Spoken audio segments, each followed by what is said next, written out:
मैं ईडी पर एक बहुत बड़ा एक्सपोजे करने वाली हूं। इस एक्सपोजे को रोकने के लिए, आम आदमी पार्टी को डराने के लिए, आम आदमी पार्टी को चुप कराने के लिए आज सुबह 7 बजे से ही आम आदमी पार्टी से जुड़े हुए लोगों के घर पर, आम आदमी पार्टी के नेताओं के घर पर ईडी की रेड शुरू हो गई है। हमारे सांसद और आम आदमी पार्टी के ट्रेजरर एनडी गुप्ता जी के घर पे रेड हो रही है। ऐसा सुनने में आ रहा है कि उनके पीए के घर पे रेड हो रही है। मुख्यमंत्री अरविंद केजरीवाल जी के पीए के घर पे रेड हो रही है। और अभी खबरें आ रही हैं कि शायद आज दिन भर में आम आदमी पार्टी के कई और नेताओं के घर पर ईडी रेड करने वाली है। ये क्या प्रयास है ईडी का? ये क्या प्रयास है भारतीय जनता पार्टी शासित केंद्र सरकार का कि वो अपनी एजेंसीज के माध्यम से आम आदमी पार्टी को डराने की कोशिश कर रही है, धमकाने की कोशिश कर रही है और हमारी बात को दबाने की कोशिश कर रही है। मैं प्रधानमंत्री नरेंद्र मोदी जी को, भारतीय जनता पार्टी को और उनकी एजेंसियों को जो ईडी और सीबीआई है, ये बताना चाहती हूं कि आम आदमी पार्टी आपकी धमकियों से डरने वाली नहीं है। पिछले 2 साल से इसी तरह आम आदमी पार्टी के नेताओं को डराया धमकाया जा रहा है। इस तथाकथित शराब घोटाले के नाम पर कभी किसी के घर छापा पड़ता है, कभी किसी और के घर छापा पड़ता है, कभी किसी को समन आता है, कभी किसी को गिरफ्तार किया जाता है।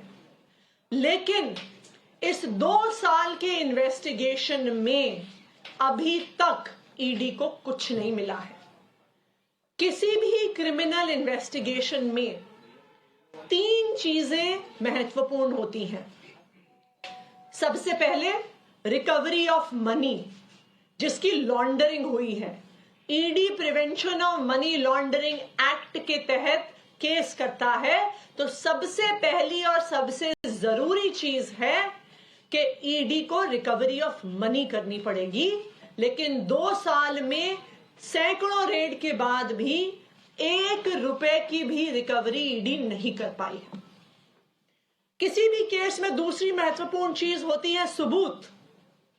लेकिन 2 साल के बाद भी कोई भी पुख्ता सबूत ईडी को नहीं मिला है और ये कोर्ट ने भी बार बार पूछा है कि सबूत सामने रखिए। किसी भी केस में तीसरी महत्वपूर्ण चीजें होती हैं स्टेटमेंट्स, यानी कि गवाही। ईडी का जो सारा केस है वो सिर्फ और सिर्फ गवाही पर और कई गवाहों को, कई अक्यूज्ड को सरकारी गवाह बनाकर और उन्होंने जो स्टेटमेंट्स दी हैं उसके आधार पर बना हुआ है। और आज जो मैं खुलासा करने जा रही हूं वो आपको यह दिखा देगा कि ये सारी स्टेटमेंट्स फर्जी हैं, कि ईडी ने सारी स्टेटमेंट्स में फर्जीवाड़ा किया हुआ है। जैसा कि आपको पता है कि जब कई ऐसी स्टेटमेंट्स किसी अक्यूज से, किसी सरकारी गवाह से, किसी विटनेस से ली गई, उसके बाद कई विटनेस सामने आए और उन्होंने ये कहा कि उनसे स्टेटमेंट दबाव पूर्वक डलवाया गया, लिखवाया गया। एक विटनेस ने कहा कि उन्होंने, ईडी वालों ने इतनी जोर की थप्पड़ मारा कान पे कि कान की पट्टी फट गई। इस वजह से, इस दबाव में उन्होंने स्टेटमेंट दिया। एक विटनेस ने कहा कि उनको यह कहा गया कि अगर आप नेताओं के खिलाफ बयान नहीं दिया तो हम देखेंगे कि तुम्हारी बेटी कॉलेज कैसे जाती है। एक और विटनेस को डराया गया, उसको कहा कि तेरी बीवी को अरेस्ट कर लेंगे, तेरी बीवी को जेल के अंदर डाल लेंगे अगर तुमने आम आदमी पार्टी के नेताओं के खिलाफ स्टेटमेंट नहीं दिया। तो बार बार अलग अलग लोगों को डरा के, धमका के गलत स्टेटमेंट साइन कराए गए। अब कैसे पता चलेगा कि जो स्टेटमेंट ईडी ने कोर्ट में सबमिट करी है, क्या वो सही थी स्टेटमेंट? क्या गवाह ने कुछ और कहा था? क्या वो डरा धमका के ली गई है? इस देश में पुलिस के द्वारा, इन्वेस्टिगेटिंग एजेंसीज के द्वारा इस प्रकार का डराना धमकाना रोकने के लिए 2020 में सुप्रीम कोर्ट ने एक ऑर्डर दिया था। ये एक बहुत फेमस ऑर्डर है, Paramvir Singh Saini versus Baljit Singh and others. 2020 का सुप्रीम कोर्ट का ये ऑर्डर है और इस ऑर्डर के तहत किसी भी इन्वेस्टिगेटिंग एजेंसी को अपनी इंटेरोगेशन सीसीटीवी कैमरा की निगरानी में करनी होती है। इस जजमेंट के तहत यह बहुत स्पष्ट तौर से लिखा है कि यह जजमेंट ईडी पर भी लागू होता है।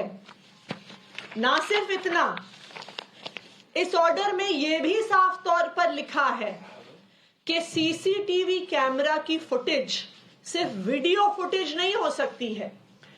इसमें लिखा है CCTV cameras that have to be installed must necessarily consist of audio as well as video footage.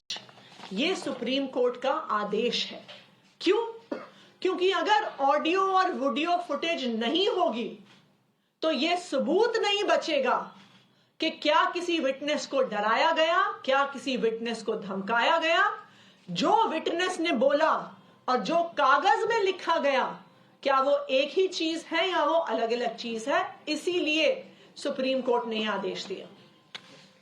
इसी आदेश को रीआइटरेट किया सीबीआई के स्पेशल कोर्ट में एक्साइज पॉलिसी मैटर में ही जस्टिस एमके नागपाल ने, और यह किया उन्होंने 19 जुलाई को, जब एक अक्यूज्ड ने ईडी की सीसीटीवी की फुटेज मांगी।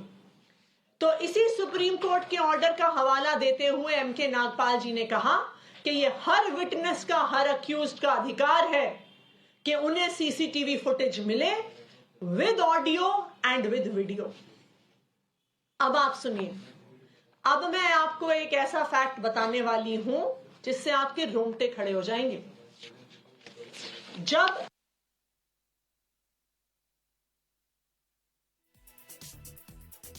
Atishi there, of course, making certain revelations as far as Enforcement Directorate following due procedures are concerned, says all witness statements in the case, she says, are fake and fabricated and have been taken under pressure and threat. In fact, that's a big statement that is being made by Atishi in this press conference, saying statements by ED were taken under pressure.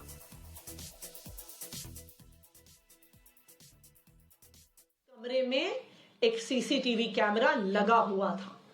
यह पूरी प्रक्रिया CCTV camera की निगरानी में हुई।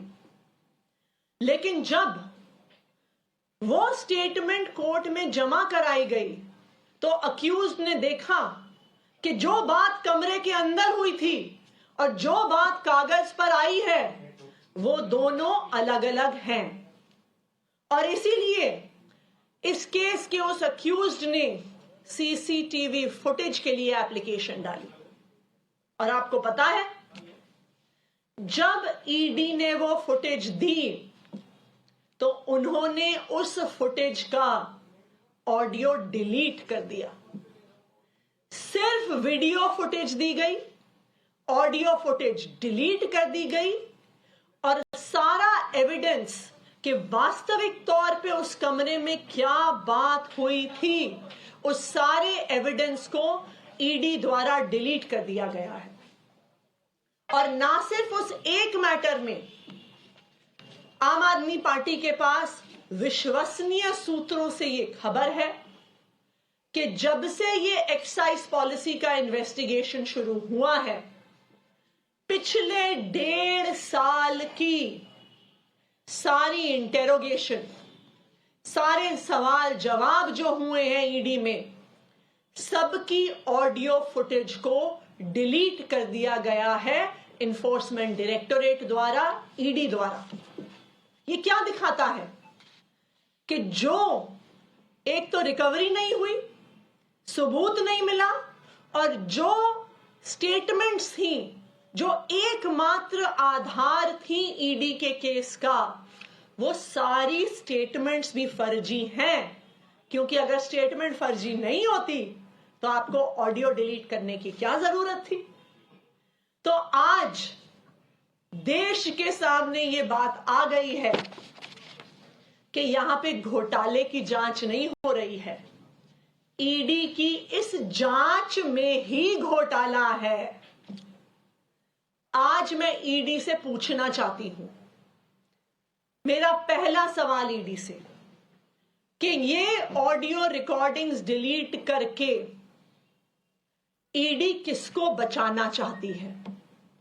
ED क्या छुपाना चाहती है जिसकी वजह से उन्होंने पिछले 1.5 साल की सारी ऑडियो रिकॉर्डिंग्स डिलीट कर दी हैं?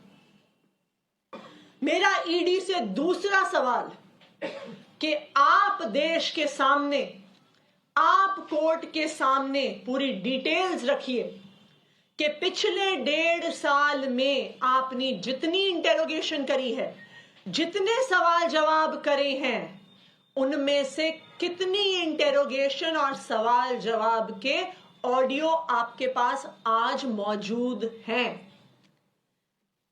अगर ईडी ऑडियो रिकॉर्डिंग सामने, देश के सामने नहीं रख पाती है, तो इस इन्वेस्टिगेशन का सारा दूध का दूध, पानी का पानी हो गया।